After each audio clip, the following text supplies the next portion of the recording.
All right. Thank you very much, colleagues and distinguished gentlemen. I was earlier on the microphone, so let me just lie right on those and say that the topical issue we have today is such that, from the Seplat perspective, is trying to showcase a journey from a small indigenous to a listed company that by next month, mid next month, we will actually be celebrating our 10th anniversary of listing in both Nigerian and London Stock Exchange market. And thank you. And the growth has been phenomenal from the time that Seplat bought the Western asset, a few oil miles from Shell in the Western asset, 2009 into 2010, to the current space where we have about 7 oil mills that we look after, and growing the energy industry with a very rich midstream operations. In terms of gas supply to the domestic market, at the moment we are doing about 250 million scf to 300 million scf, and with Asa not coming on stream in the next few months, we will be doubling our production into the domestic market. I think by then we should actually be leading in country, both IOC and IOC. IOC being the bigger brothers, bigger players, and indigenous being ourselves as well. So I think the space is there for all of us to play. And what I think is really important for us is to begin to grow our own timber as a country and grow our own capacities as a people to foster this industry. Some people see the divestment, like our honorable mentioned earlier, as a potential threat. But if you also look at our people, first EMP, ND Western, Seplat, there are a lot of success stories that we can talk about today and reflect on. And it's just like a game of football, colleagues.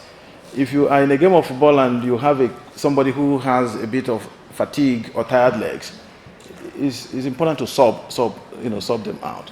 And the space is out there. The sky is wide enough for all the birds to fly. And I think we can actually create an enabling environment for the growth in the country.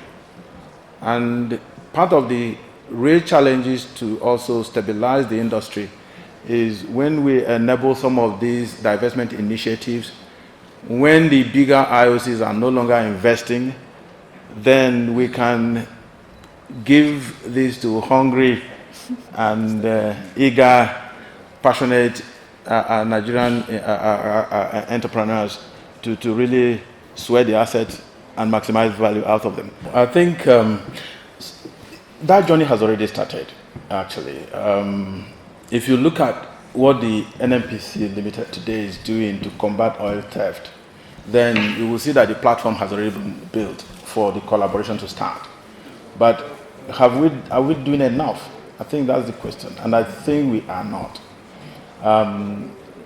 Day by day, we still have oil theft going on our facilities.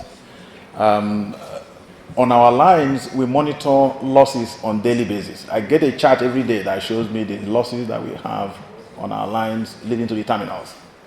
So on a good day, we see 1 to 2%, but some days it goes chaotic. And then we continue to go after the security surveillance organization. So now in the areas of collaboration, I think we need to improve more in the area of intelligence sharing, and then also the collaboration between the intergovernment agencies is also very key.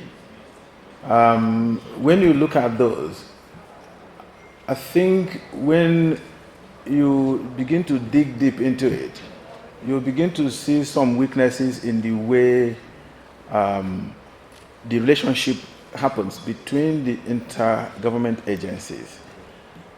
How do we respond to incidents?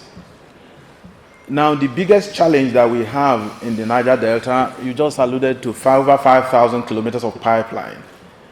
Now, most of those pipelines are in very remote areas. So we have technologies that we have deployed that are already telling us that there are infractions on the lines, but your response time becomes a problem.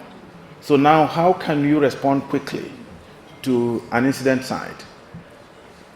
The use of drones are helping as well, but you need to have boots on ground. And you can't have boots on ground in remote areas as fast as possible. Okay. So with those, I think that leveraging all these indices plus technology, we should be able to come to a point where we will stop some of the current practices that we have today. Gentlemen and ladies, the cheapest and the safest way to transport oil and gas products is through the pipeline. But today, you listen to Amadas who talk about barging and trucking. Those are actually not very safe. They are very volatile, and there are huge safety concerns associated with barging and trucking. But it's a child of necessity. These guys, we are in business to make money. There is no charity organization anywhere else, unless the next thing, the easiest way to achieve goal zero is to stay at home. And when you stay at home, any incident that happens there is not operationally related, so it's not reportable. But you die of hunger. So that is why barging and trucking becomes now a child of necessity because of our peculiar situation in this country.